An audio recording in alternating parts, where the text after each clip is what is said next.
Saya di sini ingin menjelaskan tentang definisi negara hukum. Seperti yang kita ketahui bahwa negara hukum adalah negara yang di dalamnya terdapat berbagai aspek peraturan yang memang bersifat abstrak, yaitu memaksa dan mempunyai sanksi yang tegas. Gagasan negara hukum masih bersifat samar-samar dan tenggelam dalam waktu yang sangat panjang.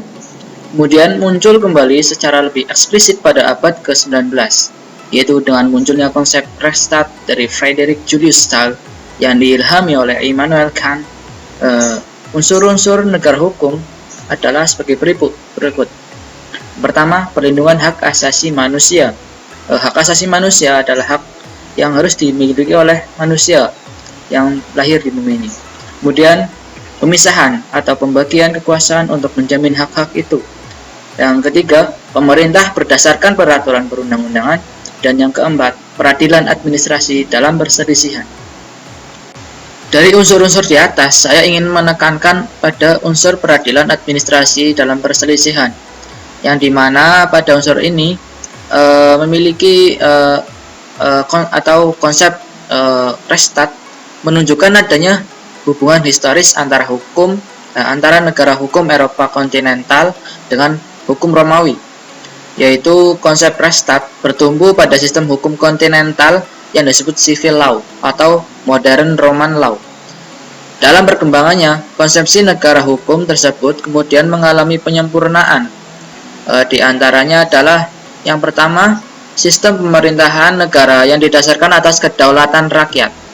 Yang kedua, bahwa pemerintah dalam melaksanakan tugas dan kewajibannya harus berdasar atas hukum atau peraturan perundang-undangan. Yang ketiga, adanya jaminan terhadap hak-hak asasi manusia atau warga negara. Yang keempat, adanya pembagian kekuasaan dalam negara. Yang kelima, adanya pengawasan dari badan-badan peradilan yang bebas dan mandiri. Yang keenam, adanya peran yang nyata dari anggota-anggota masyarakat atau warga negara untuk turut serta mengawasi perbuatan dan pelaksanaan yang dilakukan oleh pemerintah. Dan yang terakhir, dari sistem perekonomian yang dapat menjamin pembagian yang merata sumber daya yang diperlukan bagi kemakmuran warga negara. Negara Indonesia adalah negara hukum dan juga negara yang demokratis. Negara hukum berarti mengikat dan memaksa. Semua hukum yang ada di Indonesia itu bersifat memaksa dan juga mengikat, dan juga demokratis, yaitu suatu hal yang berasal dari rakyat, oleh rakyat, dan untuk rakyat.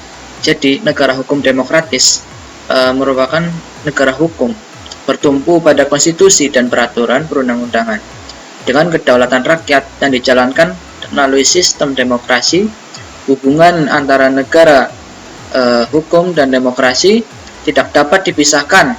Demokrasi tanpa pengaturan hukum akan kehilangan bentuk dan arah, sedangkan hukum tanpa demokrasi akan kehilangan makna demokrasi. Jadi demokrasi merupakan cara paling aman untuk mempertahankan kontrol atas negara hukum. Dengan demikian, negara hukum yang bertopeng pada sistem demokrasi dapat disebut sebagai negara hukum demokratis. Adapun prinsip-prinsip negara hukum, yang pertama adalah asas legalitas, yaitu pembatasan warga negara oleh pemerintah harus ditemukan dasarnya dalam undang-undang yang merupakan peraturan umum undang-undang secara umum. Harus memberikan jaminan terhadap warga negara dari tindakan pemerintah yang sewenang-wenang, kolusi, dan berbagai jenis tindakan tidak benar. Yang kedua, pemerintah terikat pada hukum. Hukum harus dapat ditegakkan. Ketika hukum itu dilanggar, pemerintah harus menjamin bahwa di tengah masyarakat terdapat instrumen yuridis penegakan hukum. Pemerintah dapat memaksa seseorang yang melanggar hukum melalui sistem peradilan negara. Memaksakan hukum publik secara prinsip merupakan tugas pemerintah. Yang ketiga, pengawasan oleh hakim yang merdeka. Negara hukum secara sederhana adalah negara yang menempatkan hukum sebagai dasar kekuasaan negara dan penyelenggaraan kekuasaan tersebut dalam segala bentuknya dilakukan di bawah kekuasaan hukum. Negara hukum menentukan bahwa pemerintah harus tunduk pada hukum, bukannya hukum yang harus tunduk pada pemerintah. Ruang lingkup negara hukum. Ada dua jenis istilah istilah yang membahas mengenai negara hukum, yaitu istilah administrasi negara dan istilah pemerintah atau pemerintahan. Berdasarkan kamus yang berkembang di kalangan sarjana, bahwa istilah administrasi negara merujuk kepada kejadian atau peristiwa yang berkaitan dengan pelaksanaan pemerintahan. Makna administrasi negara yang dikemukakan oleh Prihadi Atmosudiro yang berkaitan dengan pelaksanaan pemerintahan adalah: pertama, administrasi negara sebagai fungsi atau aktivitas melayani pemerintah, yakni sebagai pemerintahan operasional. Yang kedua, administrasi negara sebagai aparatur negara, sebagai aparatur pemerintahan, dan sebagai institusi politik kenegaraan. Yang ketiga, administrasi negara sebagai proses pemerintahan yang memerlukan kerjasama tertentu. Sehingga dari pendapat tersebut dapat diambil kesimpulan bahwa administrasi negara terbagi menjadi dua jenis, yaitu administrasi negara sebagai organisasi dan administrasi sebagai administrasi yang secara khas mengejar tercapainya tujuan yang bersifat kenegaraan yang ditetapkan undang-undang. Istilah yang kedua adalah pemerintah atau pemerintahan. Pemerintah dalam arti sempit adalah organ atau alat perlengkapan negara yang diserahi tugas pemerintah atau melaksanakan undang-undang. Sedangkan pemerintah dalam arti luas itu mencakup semua alat kelengkapan negara yang terdiri dari cabang-cabang kekuasaan di dalam negara, seperti kekuasaan eksekutif, yudikatif, dan legislatif. Pemerintahan memiliki dua pengertian, yaitu sebagai fungsi dan sebagai organisasi. Pemerintahan sebagai fungsi adalah pemerintahan yang melaksanakan tugas-tugasnya sebagai pemerintahan, sedangkan pemerintahan sebagai organisasi adalah organ-organ atau organisasi pemerintahan yang dibebani dengan pelaksanaan tugas pemerintahan. Disadari bahwa kebutuhan tegaknya hak asasi manusia dan keadilan itu memang memerlukan proses dan tuntunan konsistensi politik, begitu pula dengan keberadaan budaya hukum dan aparat pemerintah dan tokoh masyarakat merupakan faktor penentu yang dapat mendukung tegaknya hak asasi manusia.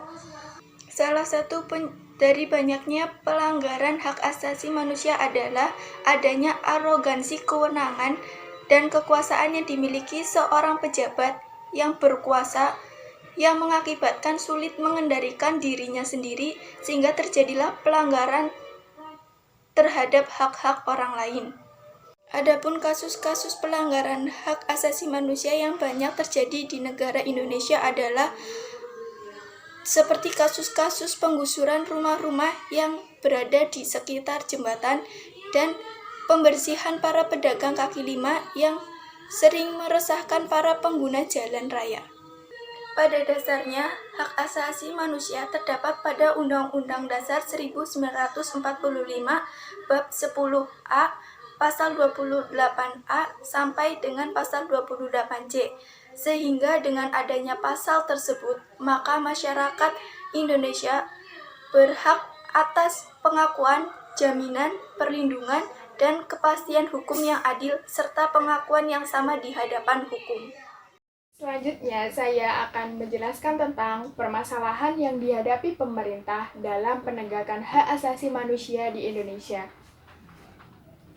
Kenyataan menunjukkan bahwa masalah hak asasi manusia di Indonesia selalu menjadi sorotan tajam dan bahan perbincangan terus-menerus, baik karena konsep dasarnya yang bersumber dari Undang-Undang Dasar 1945 maupun dalam realita praktisinya di lapangan ini ditengarai penuh dengan pelanggaran-pelanggaran.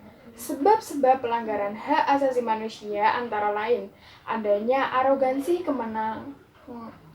kewenangan dan kekuasaan yang dimiliki seorang pejabat yang berkuasa, yang mengakibatkan sulit mengendalikan dirinya sendiri sehingga terjadi pelanggaran terhadap hak-hak orang lain, terutama dalam kurun waktu 20 tahun terakhir ini. Isu mengenai hak asasi manusia di Indonesia bergerak dengan cepat dalam jumlah yang sangat mencolok juga.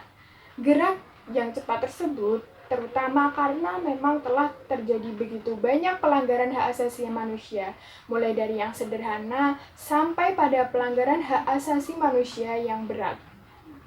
Di samping itu juga karena gigihnya organisasi-organisasi masyarakat dalam memperjuangkan pemajuan dan perlindungan hak asasi manusia.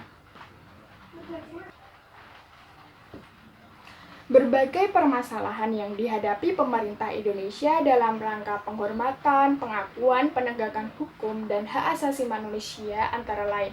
1. Penegakan hukum di Indonesia belum dirasa optimal oleh masyarakat.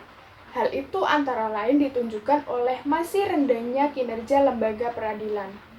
Contoh kasusnya begini. Pada kasus yang mengenai hak asasi manusia, lalu diselidiki oleh badan penyidik, sudah terselidiki, namun pada badan peradilan tidak dilanjutkan kembali, malah tidak diusut kasusnya, tidak digali atau di peradilan yang digali di peradilan dan tidak diberikan keadilan, malah kasus tersebut dilupakan. Ya, contohnya itu. Yang kedua, masih ada peraturan perundang-undangan yang belum berwawasan gender dan belum memberikan perlindungan hak asasi manusia. Hal itu terjadi antara lain karena adanya aparat hukum, baik aparat pelaksana peraturan perundang-undangan maupun aparat penyusun peraturan perundang-undangan yang belum mempunyai pemahaman yang cukup atau prinsip-prinsip perlindungan hak asasi manusia. Mungkin dari kesadaran manusianya atau aparat hukumnya itu ya kurang mengerti, kurang adanya ilmu yang mumpuni. Yang ketiga, belum membaiknya kondisi kehidupan ekonomi bangsa sebagai dampak krisis ekonomi yang terjadi telah menyebabkan sebagian besar rakyat tidak dapat menikmati hak-hak dasarnya, baik itu hak ekonomi seperti belum terpenuhnya hak atas pekerjaan yang layak dan juga hak atas pendidikan. Yang keempat, adanya aksi terorisme yang ditujukan kepada sarana publik yang menyebabkan rasa tidak aman bagi masyarakat. Adanya terorisme tersebut dipublikasikan sehingga hak-hak manusia, hak-hak orang itu menjadi tidak aman karena adanya aksi terorisme tersebut. Yang kelima, dengan adanya globalisasi, intensitas hubungan masyarakat antara satu negara dengan negara lainnya menjadi makin tinggi. Dengan demikian, kecenderungan munculnya kejahatan yang bersifat transnasional atau antar negara menjadi makin sering terjadi. Kejahatan-kejahatan tersebut antara lain terkait dengan masalah narkoba, pencucian uang, dan terorisme. Salah satu permasalahan yang sering timbul adalah adanya peredaran dokumen palsu yang membuat orang-orang luar bebas datang ke Indonesia. Adapun beberapa masalah hak asasi di Indonesia yaitu 1. Perlindungan perempuan atau keadilan dan kesetaraan gender. Undang-Undang Dasar 1945 Pasal 27 menjamin persamaan hak perempuan dan laki-laki, dan bahwa perempuan adalah bagian dari hak asasi manusia yang tercantum dalam UU Nomor 7 tentang arti diskriminasi dan UU Nomor 39 tentang hak.